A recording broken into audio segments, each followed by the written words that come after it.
Well, welcome back, everybody, to the podcast. The midterm election is over.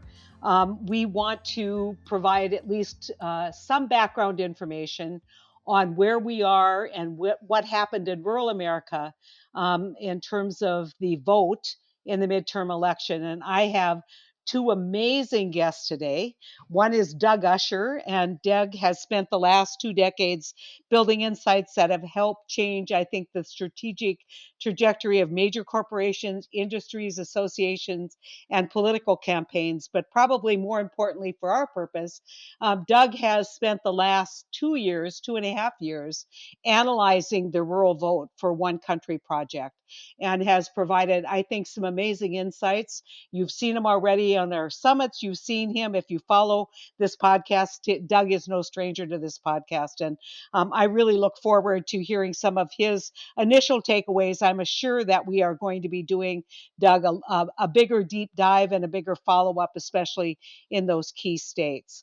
And so and a newcomer to our podcast, Jessica Piper, who, if you're like me and you're a rural vote and what's happening in the middle of the country to Democratic candidates, you have followed her on Twitter. You have followed her campaign as she has tried to give us a flavor of what it's like to be a local candidate in a state like Missouri, running for as a Democrat. And I know you will find her insights really, really important. She is a tenured teacher. Education was a big part of her campaign, and I will tell you this. In North Dakota, as I'm sure is true in Missouri, about 40% of our teachers want to quit. And I know that that's been an issue that Jessica wants to address. It's an issue that hasn't gotten enough national attention. And certainly we think the Democratic Party speaks to these concerns. So we're going to start with you, Doug. What do we know? How important was the rural vote for the margins that Fetterman received? He had one slogan: every county, every vote. We really like that slogan here at One Country. Did he see some progress in rural Pennsylvania? Did we see progress other places? Where did we do well, and where did we again ignore the rural vote to our peril? It's a great question, and thank you for having me, Senator. I think that when the votes are finally counted for this election, we have everything in the books. What we're going to see is what we saw with Biden. That is the incredible dissent that Democrats were having among rural voters, basically following through the Obama term and into the Clinton-Trump election, flattened out with the Biden election.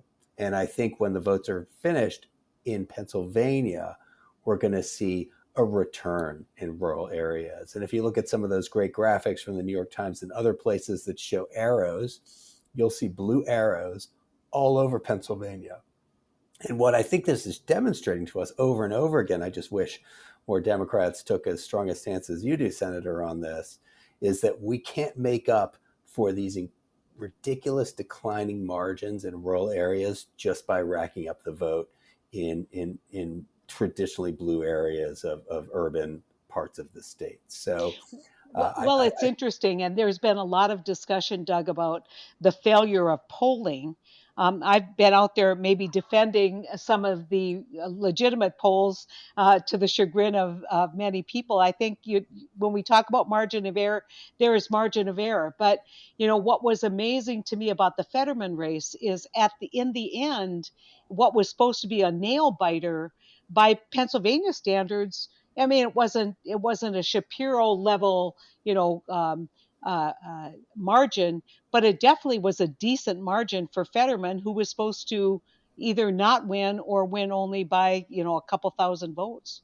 Right. I mean, I think without question, the chattering class overvalued what they perceived to be a bad debate performance by now Senator or soon to be Senator Fetterman.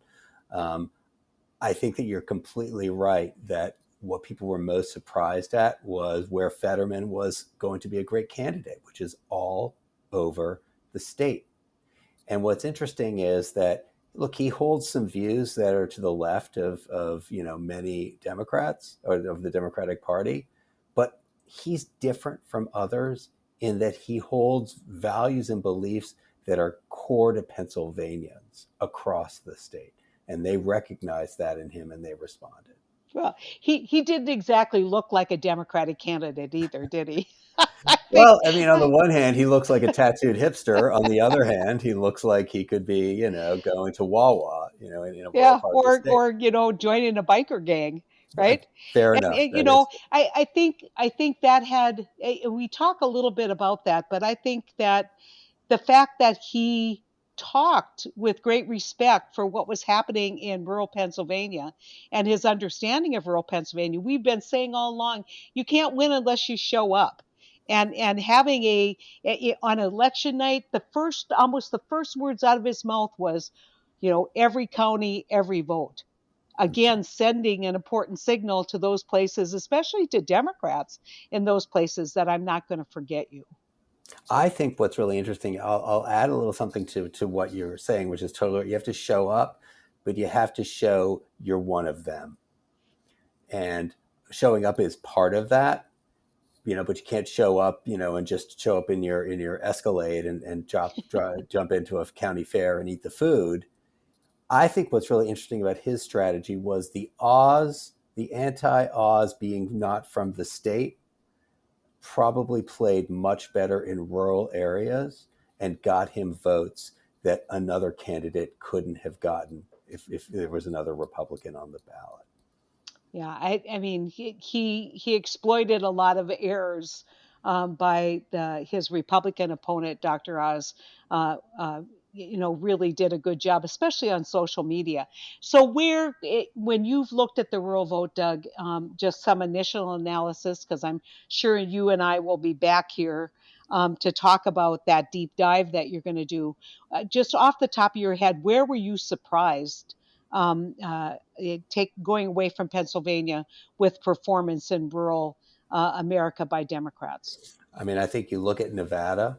I think that Cortez Masto did okay in rural areas. I think she's going to turn out to be one who won in spite of her performance in rural areas, not because of it. And I think if you take a look at Wisconsin, I think the real contrast is going to be Wisconsin versus Pennsylvania. And that is where, while I think polling did a decent job, but I've got probably more reservations about polling than a pollster should, I will say that Wisconsin was written off because of polling that was there, and it really shouldn't have been. But on top of that, Barnes, while a good candidate, I think didn't put himself in position to win in rural areas and may not have been the candidate to bring them over the finish line. So Yeah, I think that if you look at those two states' contrast, that's where you're going to see the big difference in the real lessons. yeah. I mean, Barnes, who was a um, uh, defund the police, arguably defund the police, kind of stood beside several positions that may have been very popular among certain people in Milwaukee, not so popular in Green Bay, right? Where you can pick up rural votes in that area. But Wisconsin's interesting because they've had a fairly aggressive Democratic Party. I will say Tammy Baldwin will be looking at all of these results very closely as she goes into her reelect. And one thing that uh, I would warn Republicans planning on running against Tammy. She's a very, very strategic and good politician. So it'll be interesting. So I want to bring you into the conversation, Jessica. Um, Explain to us what motivated you to run. I mean, you frequently said during, as I followed your campaign, that you didn't have really high expectations that you were going to win, but you thought it was just so important for your community, for the people of your district, but really for the democracy that you get into this. So how did you get motivated to run in what was really a tough district? Well, the final straw for me was going to vote in 2020 and not having a Democrat to vote for. There was no one to represent my progressive values or others in my community. And I thought, you know what? If no one else is going to run, it's going to be me. And I'd been paying attention to politics for a while. I was a teacher for 16 years. And just looking around and seeing what my community was struggling with, the problem the problems that our kids were having, poverty, lack of, access to healthcare and that sort of thing. I just thought it's enough. And so I jumped in. You jumped in, and tell us what happened after you jumped in with your family and with your life and how your life changed. Well, everything changed. The first thing I did was call the Democratic Party, and they had never heard of me. So they basically said, you should run for dog catcher first. And what's funny is after a few months, they called me and said, hey, would you run for auditor? So, it was just, it's really hard in a small community. There's 480 people in my town. My daughter goes to school with 17 other kids in the 5th grade. So everybody knows everybody. And it wasn't the easiest thing that I've ever done, but I know that it was worth it. And I still believe it was worth it. And you were concerned about your livelihood, concerned about your daughter being teased in school, concerned about all the things and I raise this not to depress anyone, but I will tell you, if we go out and try and recruit women like you, incredibly talented, caring individuals, and one of the main reasons why they will repeatedly say no is because I don't want to do that to my family. I don't want to risk this to my family. And so I think it's really important to acknowledge that the risks are there, but also to acknowledge that a lot of great patriots like you actually take those risks and weather the storm. So tell us a little bit about what happened to your family. It's very difficult to do it in a place like I am. I started being more politically active after 2016, and I ran into some issues with a few parents. I was a tenured teacher, and COVID happened, and we were coming back with little mitigation. So I went to Kansas City and I protested with NEA. I ended up being on the news in Kansas City, and 3 days later, my husband lost his job. He was a teacher at the same school. He was not tenured. And so that was something massive that happened. I have adult children who, haven't always been angels. They've never done anything awful, but, just thinking about, what could come out about my kids, they make things up. And so I was just terrified, especially in the last few weeks. Every day when I opened the mailbox, I was terrified of a mailer or something that may have come out against me or anyone in my family. Knocking doors is not the most fun thing to do out here. And I did knock doors. We knocked thousands of doors. My son is infantry trained. He's in college, and he was knocking doors, and a man came to the door with a gun. I had a lady throw my literature back at me. I had a lot of people that were very friendly, but would say, hey, no offense, but I'm a Christian and I can't vote for Democrats. And so it's difficult. I'm used to online trolls, but when it comes down to people in your own community, people you taught their children and they're saying nasty things, it's a lot. And I know a lot of it. My district has never elected a woman, and they haven't elected a Democrat in 30 years. I kind of knew what I was going against, but politics are so different than teaching. I always taught around women. It's mostly women in my profession. And the first couple bits of blatant sexism in my face were it was just confusing. I had never really dealt with that before. I mean, the first thing I met a legislator and he said, well, you have a young daughter. Who would take care of her if you're in Jeff City? And I thought, my husband. Would you ask him that question? Just constant. Yeah. Well, let me tell you my story. When I ran for governor in 2020, I would get people who asked about my family two different ways. They would say, how old are your children? And I'd say they're 10 and 14. And, it's a challenging. My daughter is a swimmer and my son's likes to ride unicycle. And, so you just have those conversations. Or they would ask you, how old are your children? And you knew, right? The big bubble, bad mom, right here. Yeah. And I had the advantage because I would say they're the same age as my opponent John Hoeven's children. By the way, And did you ask him? oh my, right. And people would literally flinch backward because it never came to them that that's a question that they only ask women. And I agree. I mean, I could give you many examples of legislators who have confronted women running for the legislature, who have confronted that, and then even when they get elected and serve, are challenged repeatedly by more conservative, traditional gender role members of the legislature. So even if you had gotten elected, that would not have gone away. Right. I'm afraid to tell you. But let's talk a little bit about what you heard when you knocked those doors. The one thing that you said, which was, "I can't vote for you because I'm a Christian and you're a Democrat." How did you respond to that? Well, the first time it happened, I had my campaign manager with me, and I started to go into a conversation, and she said, "Jess, let's just keep walking." But I was born and raised a Southern Baptist. I mean, I've read the Bible. I went to camps. I went to church. I went to church 3 times a week. So I don't understand where that comes from. It was confusing to me, but I heard it over and over again, and I had some, those people were very friendly to me, but they were point blank. I will not vote for a Democrat.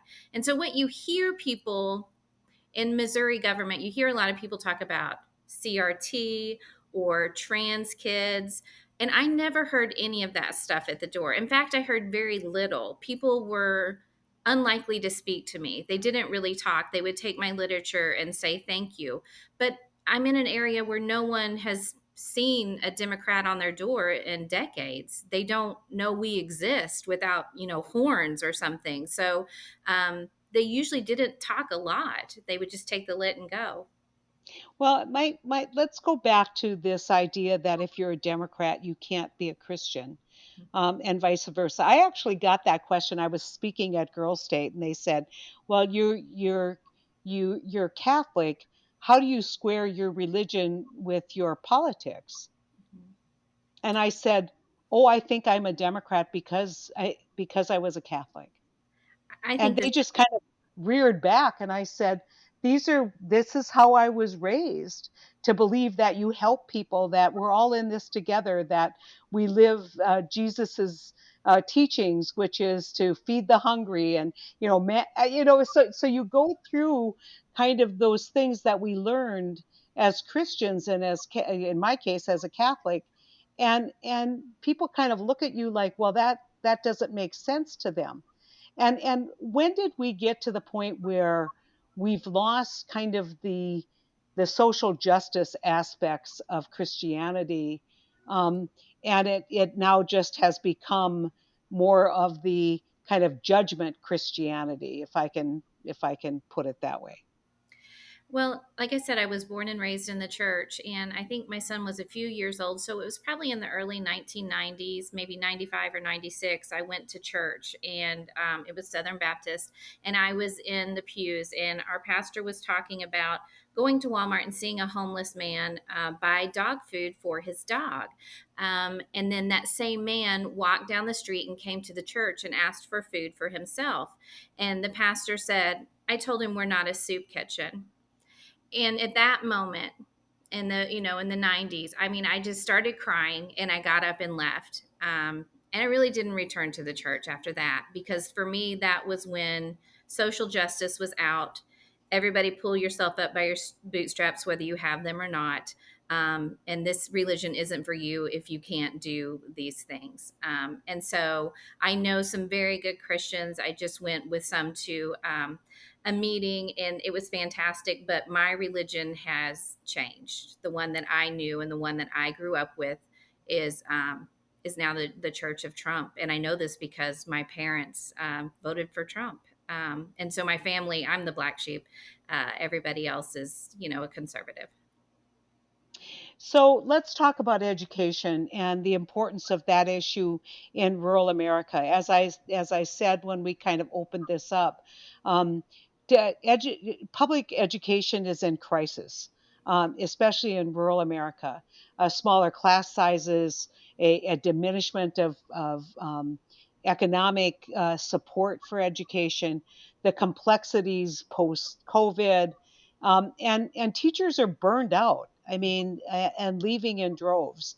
So when you talked about rural education, and I follow you in the work that you've been doing to sound the alarm about vouchers and what that means for rural America.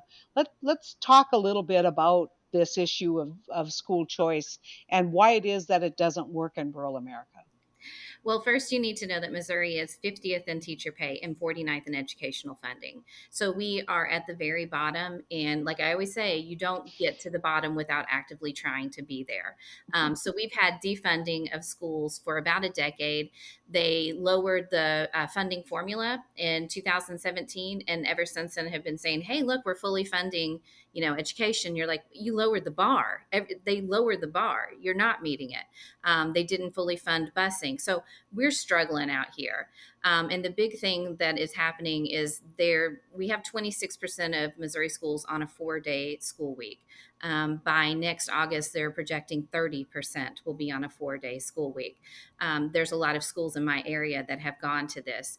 And I can tell you, because I worked at one, we lengthen the day a little bit, but it doesn't really matter, because think of those little kids, trying to concentrate until 4 o'clock every single day. And we all know as teachers, when you come in on Monday, you need to do a little review because they've lost something over the weekend. Well, now you're all the way to Tuesday. And by the way, why don't schools take off Friday? If you're a 4-day week, wouldn't you think it's Friday off? No, because that's when they play football. So yeah. So, and good coaches know too, they practice 5 days a week. You don't have school 5 days a week, but you practice, because you can't win against other teams if you're not practicing as much as they are. Now, apply that logic to math and reading. It's the same thing. Our kids are getting less. And so it's a huge issue. Vouchers and charter schools are absolutely taking money from the public school system. We just passed ESAs, which means that you can, sponsor a kid and you can take off 30 or 40 or 50%. I'm not sure of the amount, straight off your taxes, whatever you donated. And so the thing is, though, in rural America, the closest choice school is 57 miles away from me. So you've defunded my school. I can't possibly get my daughter 57 miles away to me, every single day. And especially the big point to me is because I had a child with severe dyslexia. He wouldn't have gotten in. They're not going to let a kid who doesn't do well on standardized tests be in their choice school or their private school, because he's going to bring down their data, right? So these kids that have disabilities, physical, mental, social, emotional, they are left in defunded public schools. And I have been screaming it from the mountaintops for years. People are noticing, you noticed, but our legislators don't care. They are doing absolutely nothing but passing more and more vouchers, charters, that sort of thing. And I'll tell you one other thing that really got to me is there is a group called the Missouri Federation for Children. It's a choice organization. And I talked to their director and I said, hey, Jean Evans, by the way, hey, Jean, what do you suppose you should do about kids out here, my kid that's in a rural school? And she said, well, I think virtual instruction and a tutor 1 day a week would work. If we learned anything from the pandemic, that is absolutely the wrong direction. Yep. I mean, I think when the educational book is written on what happened in the pandemic, classrooms, socialization, kids in classrooms is the way we teach kids. Mm-hmm. Yep. And so much of and that is just it is so discouraging. You use the phrase ESAs. Could you just explain to the listeners what an ESA is? Now I'm going to have to define it. Scholarship. It's a scholarship that someone can give to or gift to a family, maybe a family who can't afford it. And it's actually just a tax break. They use it as a tax break. So a lot of the people who, by the way, are in charge of that, managing that money from the ESA accounts, are also the ones who run the schools who benefit from the money. And so it's just a massive grift, and it's taking away from every single public school in Missouri. So why aren't more rural parents concerned? Why didn't you win? I mean, you just make so much sense. Explain to me why you think you didn't win. I didn't win because there are not enough Democrats in my district, and we knew that going in. I think our 1,800 people. At some point, we think they may have been. We don't register, so we kind of have to guess, who's who. But about 1,800. Well, I needed 7,000 to win, so we knew it was going to be an uphill battle. But when I would go to the doors, and this is something that I wrote about, but that was so defeating to me. I talked to a mom whose schools had just gone to 4 days a week, and I said, I'm a Democrat, and she said, well, I can't vote for you. But she said, I see you're a teacher. And I said, yes. And my light bulb went on because I thought, this is it. She's going to say, please do something about 4-day schools. And she didn't. She said, please bring prayer back in schools. And so that is what, I'm dealing with is I think that a lot of rural folks, honestly, have gotten used to less. We've been sort of traumatized out here driving on roads that aren't suitable to drive on. And I think people are just used to it. They're used to less. And now we're actually asking for less. But I was able to break through. I got over 400 votes, more than the last person who ran, which, by the way, was in 2018. So it's just education. And I'll say this too, Missouri always votes for progressive ballot initiatives. And that to me was confusing. Well, they're expanding Medicaid, they're doing recreational weed, and still we have a GOP supermajority. And I had a light bulb moment the other day because I was like, there's no D or R behind ballot initiatives. You have to read it and decide what's best for you, and it's always going to be a progressive policy. So you're, in your judgment, if you didn't have to run as a Democrat, and it was a nonpartisan office, your chances would have been a lot better, right? A lot better. We toyed around with, I'm a Democrat, but I mean, you can run as an independent. There's the Democrat brand is such a drag on rural candidates that I can't overstate that. Which is why I always refer to myself as a dirt road Democrat, because I don't take corporate money. I believe in healthcare for all, and but we were able to move the needle a little. Like Doug was talking about, that New York Times map for Missouri was lovely, seeing those blue arrows go across, except for the Boot Hill, which went even more red. But the Democrat brand is very tarnished in my neck of the woods.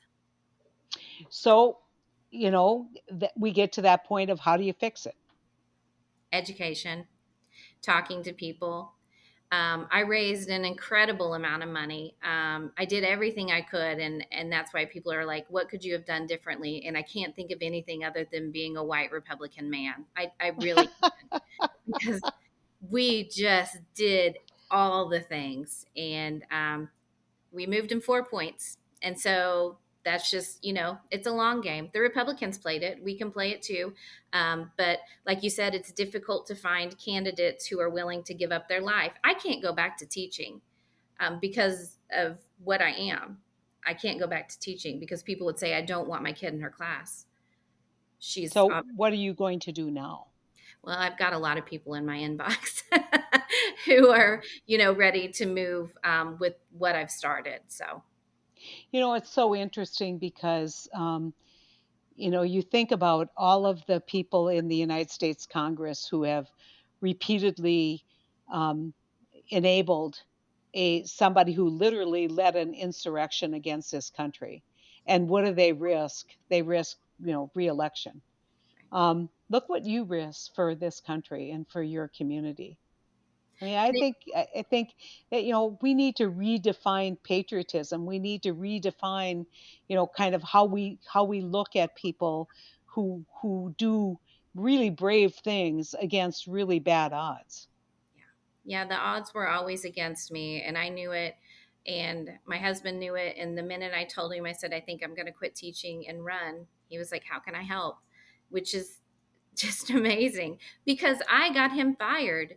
I got him fired from his teaching job. He's got another one now, but he can't talk about being married to me very often. It's not in mixed company anyway, because By mixed company, you mean with Republicans, right? Exactly. With 75% of our district.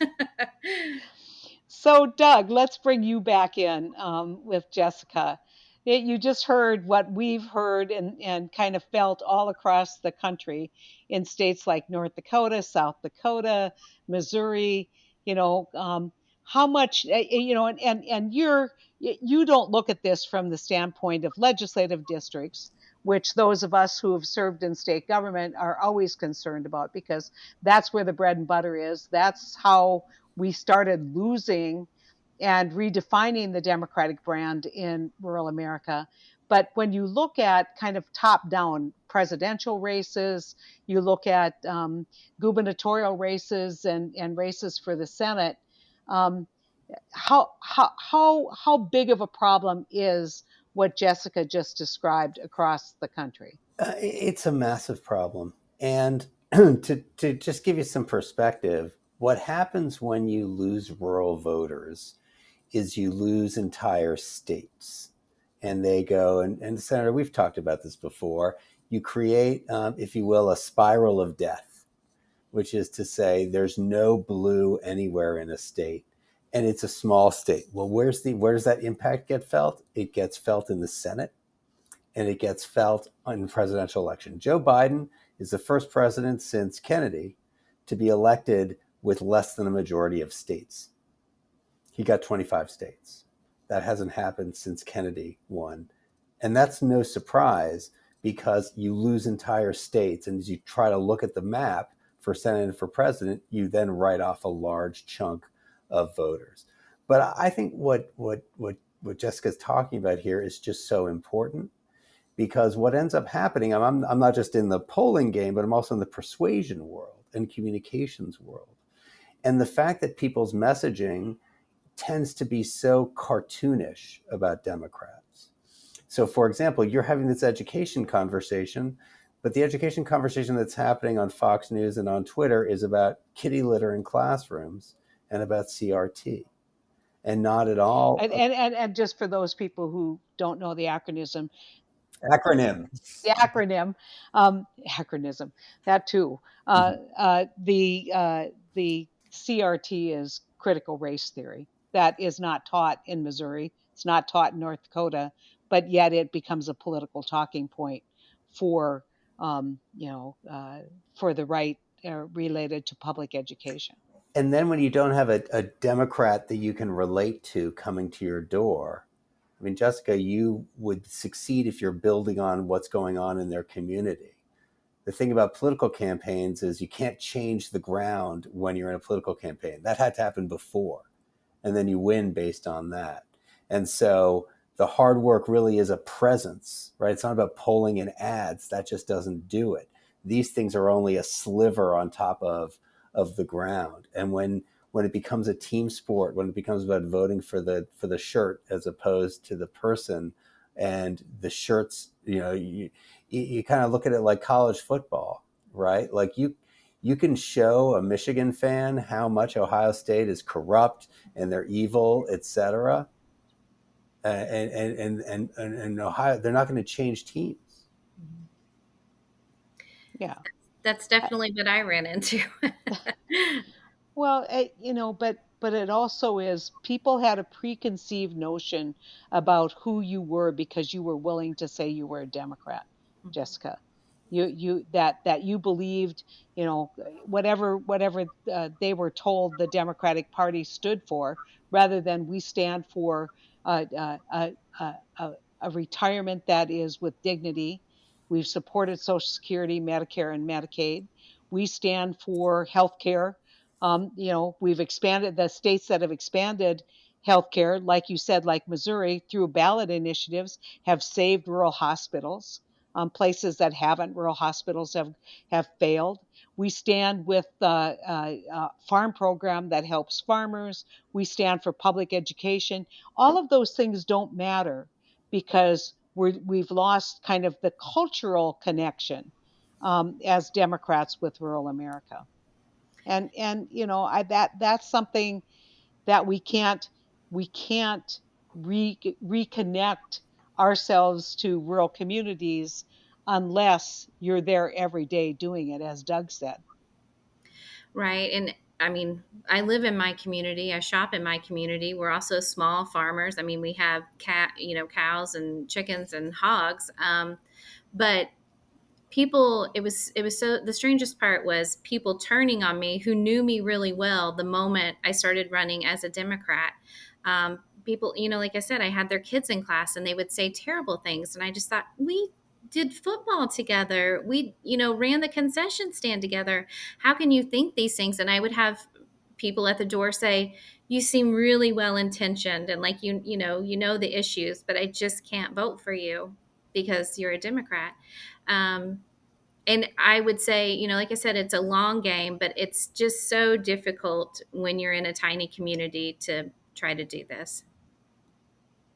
Yeah, I've grappled with this issue because a lot of what we talk about is losing, by a smaller margin. you know um and a lot of these places were always difficult for Democrats, even when Democrats won statewide races, which they did. I mean, Jay Nixon and I were attorneys general together. The Mhm. most recent Democratic governor in Missouri. Claire and I are dear friends, Yeah. and would talk about this issue a lot because we spent a lot of time in rural America. But by the same token, it just becomes so difficult when the cake is baked, Yeah. when the people just automatically assume this is who you are.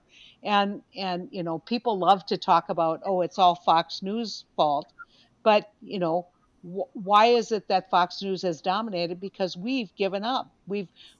It's kind of like, I liken it to rural electrification.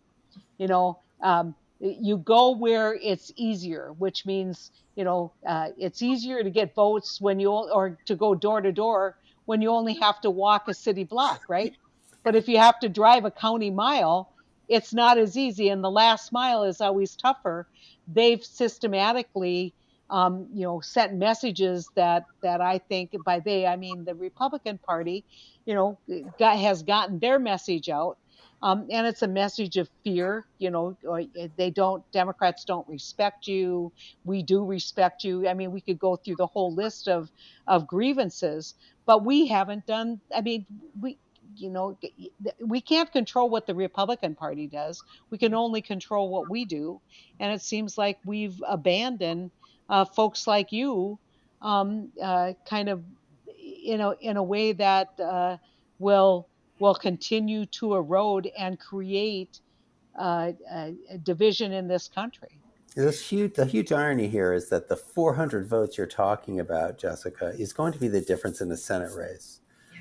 right? In the U.S. Senate race. These races at the state level are so close, Mhm. and they make all the difference in the world. And if there were 10 of you or 12 of you in a state, that could be enough to push a statewide candidate. And it's really you that's doing the spade work, without which you can't get there. Right. And that's so important to understand. I think 40% of the state house seats went unopposed. They went to Republicans because of the experiences, that are likely to happen. But I'll say this, and I hope that people aren't just completely without hope. I was walking down a street in Albany, and it's Albany, Missouri, and a lady had her baby on her hip and came running down her steps, and she said, I'm going to vote for you. She said, I'm so worried about bodily autonomy. And the woman across the street from her came out, and she had my sign in her yard in this tiny little town standing up. And I had a super volunteer over there who put 200 signs in this tiny town. And I can't tell you how many people wrote to me and called me and texted me and just said, I just feel better knowing that there's more of us, that we can, we're not scared to put your sign out. And I think going forward, that's a massive thing. We've found each other. We're networking. We're not losing each other. So the next person who comes along has that and is ready to go. Well, okay, that's a tell. The next person who comes along. I I have I've been approached a couple times, and I'm not ruling out running in the future, but I don't ever see myself running for the first district again because I know it is such a long game. I've done it and I know it, and hopefully I can bring in someone that's younger and someone that's better than me and can do better than me and reach people that I couldn't reach. A man, and and maybe he could bring in 800. So You have your kids, that's your right. adult kids, they can run. Well, I want to just number one tell you that your advocacy for rural Democrats was just for me, one of the highlights of the midterm. And I didn't want it to go without some exposure for the project that we're doing, which is One Country Project.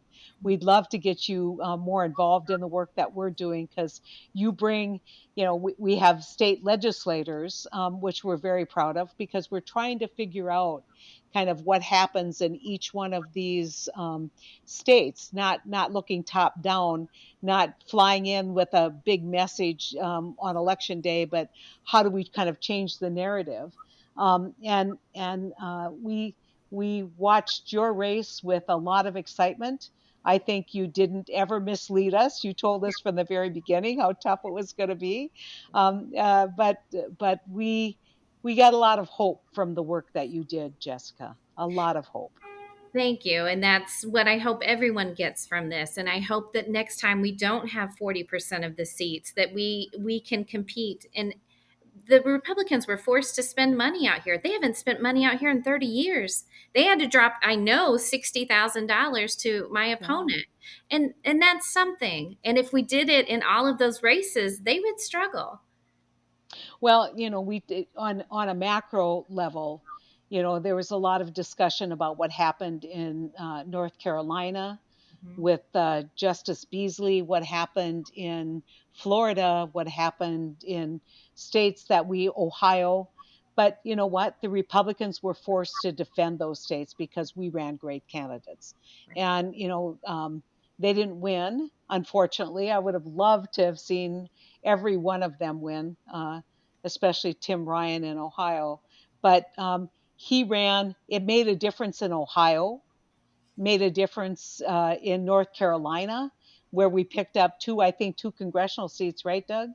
And stopped a supermajority in the legislature. If she had been on the ballot, would that have happened? And so my to everybody listening, and we have some great supporters of One Country Project, that is taking a look at what we need to do, not beginning in 2024, but what we need to do right now. What do we need to do right now to change the narrative and to build the support for candidates? Wouldn't it have been nice if Jessica had a list of 3,000 supporters that she could build from? Instead, she just started on her very own building that list. What would we know about about the community that we could use to speak to the issues of the community. And if we can win in rural Missouri, guess what? We can win Missouri.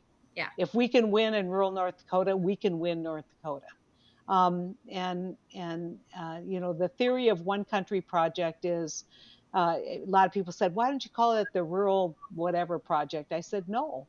What I'm trying to tell you is what they want in rural Missouri is really substantially no different than what they want in New York. They want a safe place for their families to live. They want clean air, they want clean water, they want great education for their kids, and they want to be able to make a living and retire with dignity. And that's the universal that the Democratic Party believes in when we believe in investing in people. And it's the race that you ran, Jessica. It's the race that's the issues you talked about: dignity of work, of the kids are our future. And my concern is the redder rural America gets, the more our kids won't want to live here, and the drain will continue. And so this is an economic imperative for rural America as well. Mhm. I agree with you. That's what we talk a lot about, our district shrinking. And that's why I can't even keep my own kids here. As soon as they go to the university or they go to work, it's straight to Kansas City or straight to St. Louis. So we had to incorporate in redistricting a bigger county because we are just shrinking. In fact, the biggest voting pool in my district is the university. There's 8,000 kids there. That's the biggest community in my entire district. Wow. Well, listen, Jessica, stay in touch. We just, and continue to talk about the work that you're doing, continue to educate. I know you have a lot of followers. How many followers do you have on Twitter? Well, I have 60,000 on there, but TikTok is really where it's at. I have almost 200,000 on there. Isn't that incredible? I Yeah. mean, did you do it? And kudos to you for understanding the value of of social media and using it as a force for good. Yeah, that's what I said. I was a cheer and dance coach, and I had to raise money somehow. So it translates well to politics. Well, you earned every one of those dollars by being an honest, earnest, hardworking candidate, and let's not let your momentum end there. Yep, no way. Well, I'm telling you, we can't build back a rural vote without great candidates like Jessica. And so, Jessica, thank you for growing your base. 400 votes may sound like it wasn't certainly enough, but it was a big victory for the work that you put into this race. So, thank you so much.